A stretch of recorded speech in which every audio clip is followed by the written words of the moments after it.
Hello，朋友们，大家好！咱们的冬季新疆自驾游结束了啊，然后上一期的视频呢，就说给大家来讲解一下花费。那么这一期呢，就是费用的这个总结，大家可以先看一下，做了3张报表啊，看一下，这是明细啊，这个就是怎么说呢？就是我有这个记账的习惯，像我之前的装修啊，还有之前的去内地的自驾游呀，都有做财务报表的习惯吧。我是这么认为的，就是记账财务吧，它不只是单单记录了你花了多少钱而已，不只是一个数字，就是你可以通过后期的分类啊、筛选啊，可以看出你旅行中的很多东西，就跟大家做公司一样，不单单只是你赚了多少钱、亏了多少钱而已，它是能很直观的看出你公司很多的问题。就比方说哪项开支比较多，到底是人工还是什么，对吧？在今后的这个运营中做出调整，对吧？咱们的旅行也是一样的，我们直接在电脑上给大家看吧，来看一下咱们的这个总的花费。我们这次总共出去了12天，总共花费了7524块钱，这是一个总的费用。那咱们现在来看一下这个占比啊，咱们吃饭的话呢是花了1142块钱，占了呢是15.18%。其实咱们吃饭花的是挺多的啊，有些饭不是咱们掏的钱，是别人请我们的，所以就没有算在这里面。如果算上的话，我觉得这一项开支应该是最高的。其次呢是住的话呢，花了1535，咱们在外面是住了10天。咱们在乌鲁木齐呢是住在亲戚家，2晚上没有花钱，所以说平均每晚上是150块，占比是20.4%。然后行就是咱们的路费啊，包括油费、停车费、过路费、包车等等吧，这些费用。这一项费用呢是咱们这次出行的最大的一笔费用，占比29.52%，将近30%啊，将近1/3啊是花在了路上。主要是去禾木村的时候包车花了700块钱。一下子把这个费用给拉起来了。如果单纯的开我这辆飞度加油过路费的话，其实也花不了2200。咱们这一趟行程大概是开了3000多公里啊，3000多公里如果不算这个包车的话，也就花个1500左右。那是因为这个禾木村不让2驱车进，如果能开着我的车进，那这700块钱就不用花。那咱们这次路费只用花1500，对吧？这可以大大的降低我们的路费。其次呢就是玩乐是什么呢？就是门票，娱乐项目啊，就花了3笔，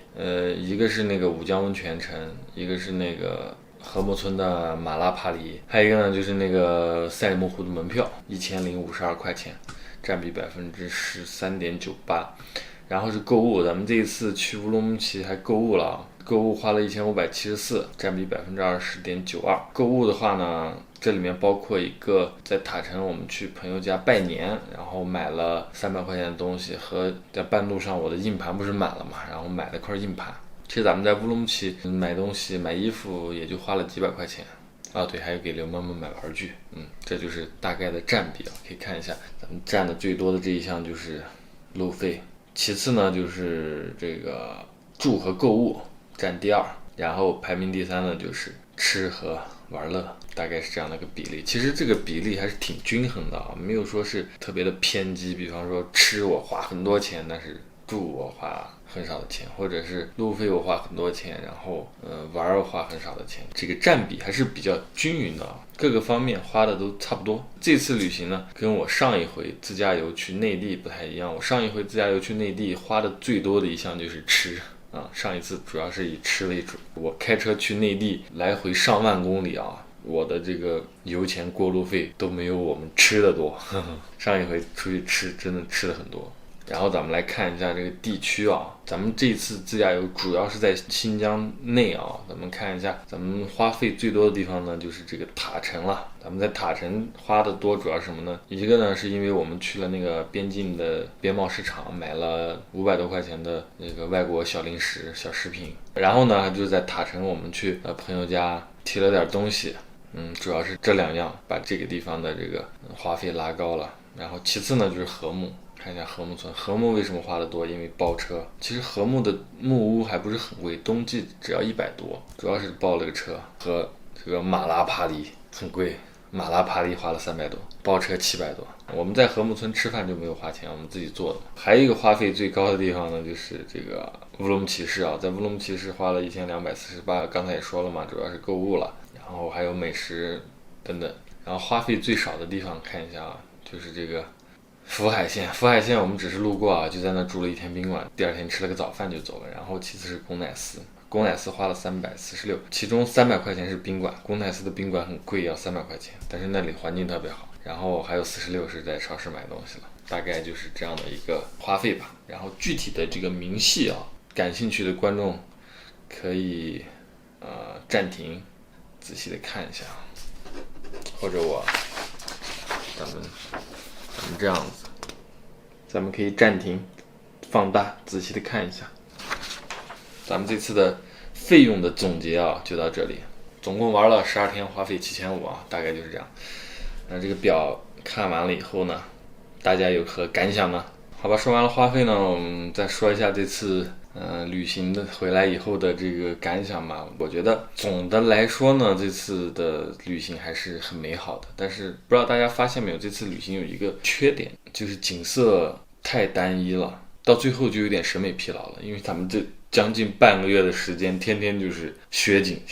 除了雪景还是雪景，除了下雪就是下雪，除了冰天雪地就是冰天雪地，没有那种很丰富的那种感觉，就是换了一个地方看雪景而已，换了一个地方看冬季的景色而已，对吧？刚开始在伊犁雪景，赛里木湖啊冰面，然后就塔城，然后阿勒泰。其实我说实话啊，咱们的龚乃斯和伊犁这些地方跟喀纳斯那边，我觉得冬季的景色啊，我觉得差不多。我这次去和睦以后，可能也是因为我点儿不好吧，就是过去以后天气不是很好，反正我感觉还不如龚乃斯和那个伊犁这边的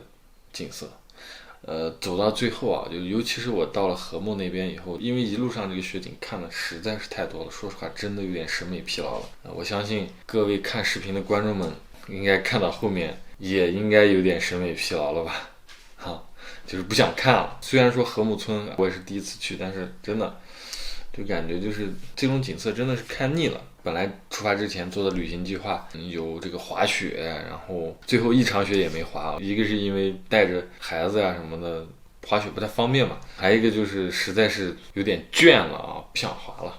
感觉没有我上一次去内地西藏、云南、海南这样的路线多样化吧。大家看过我前2次去内地自驾游的这个视频，就是我的那个路线，虽然我2次去内地自驾游都是走的一样的路线，但是这个路线我觉得真的很不错。从新疆出发，青海、西藏、云南、广西、广东、三亚这样一趟走下去，每一次走这条路就将近要玩2个月啊，慢慢的是吧？各种景都看了，从新疆荒漠一路经过这个高原，然后到达海边，一路就是往那种美好的，就是每天自驾游在路上，每一个点它的景色都是不一样的，不会有那种审美疲劳。然后现在的时间是4月24号，那你们看到这个视频的时候呢，应该是4月25或者26。咱们这次旅行呢是2月的14号出发，然后到2月的26号回的家。回到家以后3月4月，然后在这2个月呢，我一直就在剪视频。也有很多新来的观众他不太了解啊，在留言里就说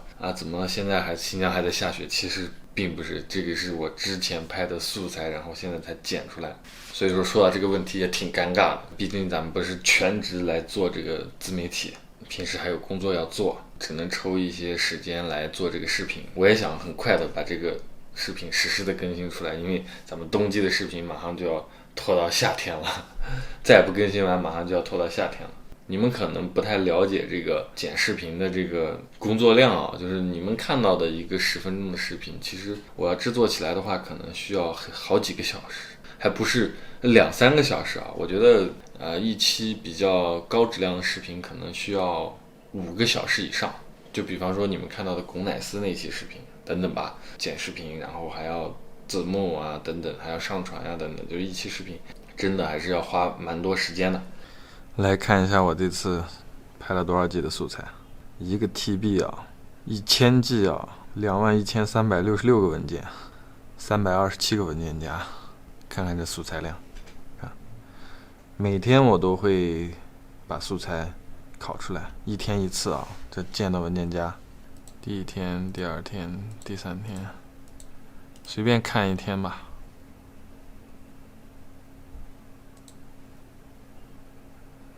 你看，平均每天都是几十 G， 这一天是36 G。